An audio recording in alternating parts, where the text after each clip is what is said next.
ஆம்பளையும் தெரியாது, பொம்பளையும் தெரியாது, பக்கத்தில் அண்ணனும் தெரியாது, தம்பியும் தெரியாது. அதை விட கடுமையான நிலைமை இருக்கும் என்று நபிகள் நாயகம் ஸல்லல்லாஹு அலைஹி வஸல்லம் சொல்றாங்க. எல்லாம் நிர்வாணமா வந்துருமா? முத ஆடை கொடுப்பான் அல்லாஹ். யாருக்கு ஃபர்ஸ்ட் கொடுப்பான்? அவ்வளவு யுக்ஸா இப்ராஹிம் அலைஹிஸ்ஸலாத்து வஸலாம். முதல்ல இப்ராஹிம் வா, இந்த முதல்ல ஆடை உனக்கு தான்.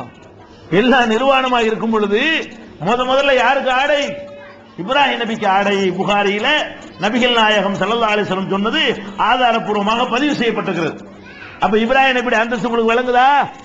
அவ்வளவு பெரிய இப்ராஹிம் நபி, அவ்வளவு பெரிய அந்தஸ்து உள்ள இப்ராஹிம் நபி அவர்களுக்கு காபாவுல சிலையை வச்சு வணங்கினாங்க. அவருடைய மகன் இஸ்மாயில் நபிக்கு காபாவுல சிலையை வச்சு வணங்கினாங்க.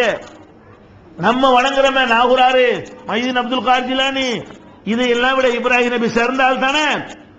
ரசூல் ஸல்லல்லாஹு அலைஹி வஸல்லம் என்ன பண்ண, மக்கா வெற்றி அடைஞ்ச உடனே காபாவுல நுழையிறதுக்கு முன்னாடி முதல்ல அந்த ரெண்டு கடாசு வெளியதுக்கு எறி. முதல்ல யார? இப்ராஹிம் நபியையும் இஸ்மாயில் நபி சிலையையும் தூக்கி வெளியதுக்கு போடு. அது இருக்கிற வரைக்கும் நான் உள்ள வரமாட்டேன். என்ன காட்டுது? இப்ராஹிம் நபியையும் நாம் வணங்கிவிட முடியாது.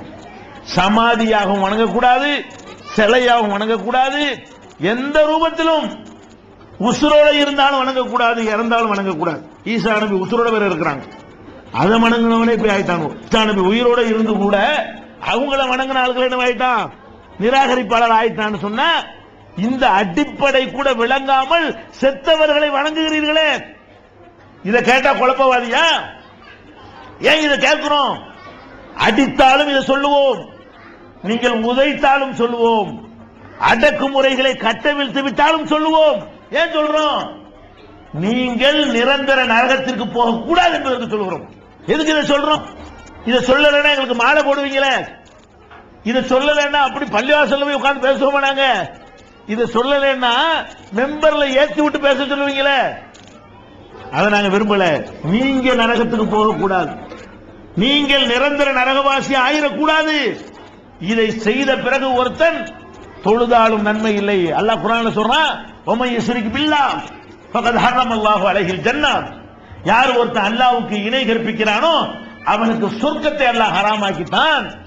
அல்லாஹ் வைக்கிற இடத்துல நீங்க கொண்டு ஈசா நபியை வச்சாலும் உனக்கு சொர்க்கம் ஹராம். அல்லாஹ் வைக்கிற இடத்துல கொண்டு போய் அப்துல் காதர் ஜிலானியை வச்சாலும் உனக்கு சொர்க்கம் ஹராம். அல்லாஹ் குர்ஆன்ல சொல்லி காட்டுகிறான். அப்ப இன்னல்லாஹ லா யக்ஃபிரு யுஷ்ரக பிஹி வ யக்ஃபிரு மா தூன ذلك. தனக்கு இணை கற்பிக்கப்படுவதை அல்லாஹ் மன்னிக்க மாட்டான், அதை தவிர மற்ற பாவங்களை மன்னிப்பான், நாடியவர்களுக்கு மன்னிப்பான். அவ்வளவு பெரிய பாவம் அது. எது? அல்லாஹ்வுடைய இடத்துல உசுரோட உள்ளவனையும் செத்து போனவர்களையும் வைத்து வழிபடுறது இருக்க, நேர்ச்சை படுறது இருக்க, சஜிதா பண்றது இருக்குது, துஆ செய்வது இருக்குது, இதுகளெல்லாம் நிரந்தரமாக நம்மை நரக படுகொலியிலே தள்ளக்கூடியது. நபிகள் நாயகம் ஸல்லல்லாஹு அலைஹி வஸல்லம் அவர்களை பார்த்து அல்லாஹ் சொல்கிறான், லயின் அஷ்ரக்த லயஹபத்தன் அமலுக. முஹம்மது நபியே, நீங்க அல்லாஹ்வுக்கு இணை வச்சீங்க, உங்களுடைய அமல்கள் எல்லாம் அழிந்துவிடும். நீங்க நாகூராரே கூப்பிட்டு தொழுதீங்க, தொழுக அழிந்துவிடும். அப்துல் காதர் ஜிலானியேன்னு கூப்பிட்டு ஹஜ் செஞ்சீங்க, ஹஜ் அழிந்துவிடும்.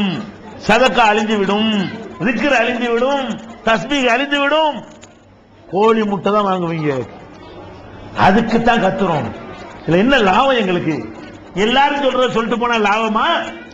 ஏத்துக்கிட்டு இருந்தா லாபமா? எது லாபம்?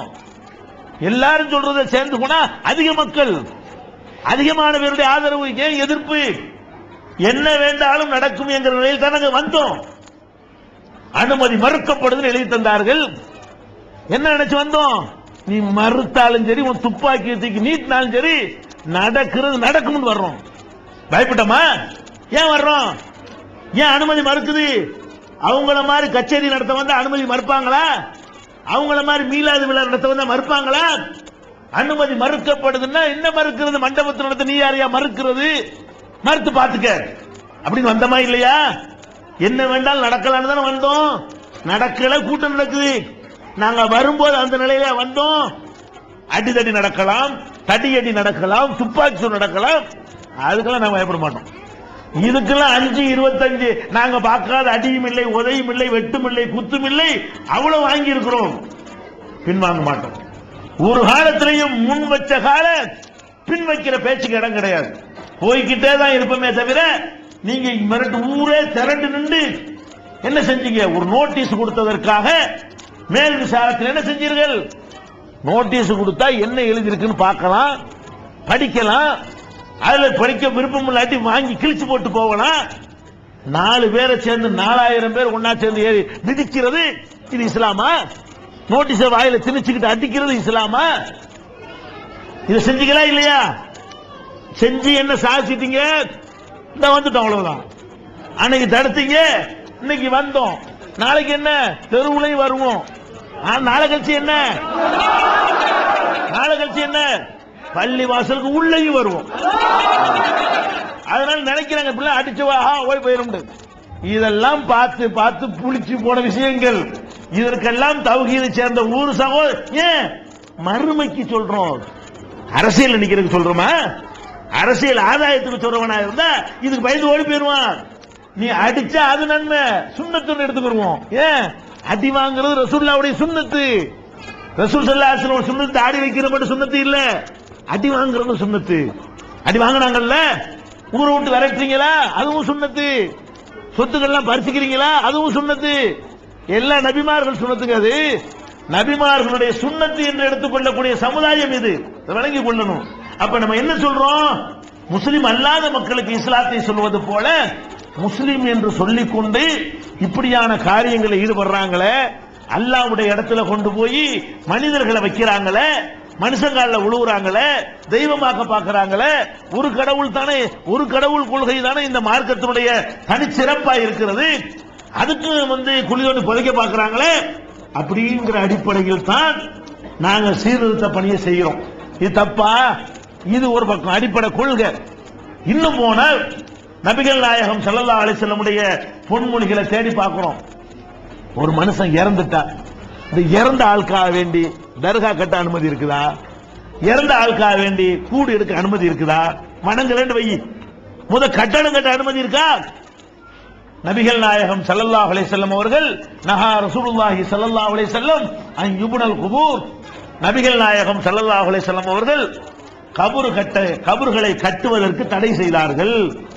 நபிகள் நாயகம் வாழும்போது ஒரு ஆள் இறந்துட்டார்னு வைங்க, அவருடைய சமாதியை கட்டுறதுக்கு தடை செய்தார்கள். சமாதி கட்டவே கூடாது. நஹா ரசூலுல்லாஹி ஸல்லல்லாஹு அலைஹி வஸல்லம் அன் யுஜஸ்ஸஸல் குபூர். கபர்கள் பூசப்படுவது, கட்டிய கபர்ல சந்தனத்தையோ சிமெண்டையோ சுண்ணாம்பையோ காரையவோ களிமண்ணையோ கலந்து பூசுவீங்களே, இந்த பூசுவதை தடுத்தார்கள். கட்டுவதையும் தடுத்தார்கள், பூசுவதையும் தடுத்தார்கள். கபரை சுத்தி ஒரு தர்காவை எழுப்புகிறீர்களே, அதையும் கண்டித்தார்கள். மரணிப்பதற்கு 5 நாள் இருக்கிறது. நபிகள் நாயகம் ஸல்லல்லாஹு அலைஹி வஸல்லம் அவர்கள் மரணிக்கிறதுக்கு, மௌத்தாவுறதுக்கு 5 நாளைக்கு முன்னாடி மூர்ச்சையாகுறாங்க, எந்திரிக்கிறாங்க, மறுபடியும் மூர்ச்சையாகுறாங்க, மறுபடியும் எந்திரிக்கிறாங்க. இப்படி கஷ்டத்துக்கு மேல ரொம்ப சிரமப்படுறாங்க. 5 நாள் தான் இருக்கிறது. 5 நாள்ல மௌத்தா போக போறாங்க. அந்த நேரத்தில் ஆயிஷா நாயகுடைய மடியிலே, மனைவியுடைய மடியிலே சாய்ந்து கொண்டு நபிகள் நாயகம் ஸல்லல்லாஹு அலைஹி வஸல்லம் சொன்னார்கள், லானல்லாஹுல் யஹூத வன் நஸாரா இத்தஹது குபூர் அன்பியாஹி மசாஜித். இந்த யஹூதி நஸாராக்கள் மீது அல்லாஹ்வுடைய சாபம் இறங்குகிறது. நபி ஸல்லல்லாஹு அலைஹி வஸல்லம் சொன்னார்கள், இந்த யஹூதிகள் இருக்கிறார்களே, நஸாராக்கள் இருக்கிறார்களே, அவர்கள் மீது அல்லாஹ்வுடைய சாபம் இறங்குகிறது. ஏன் சாபம் இறங்குகிறது? இத்தஹது குபூர் அன்பியாஹி மசாஜித். நபிமார்களுடைய அடக்கத்தலங்களை எல்லாம் தர்காக்களாக ஆக்கிவிட்டார்கள். நபிமார்களுடைய அடக்கத்தலங்களை எல்லாம் வணக்கத்தலமாக ஆக்கிவிட்டார்களே, அவங்க மீது அல்லாஹ்வுடைய சாபம் இறங்கிக்கிட்டே இருக்குது.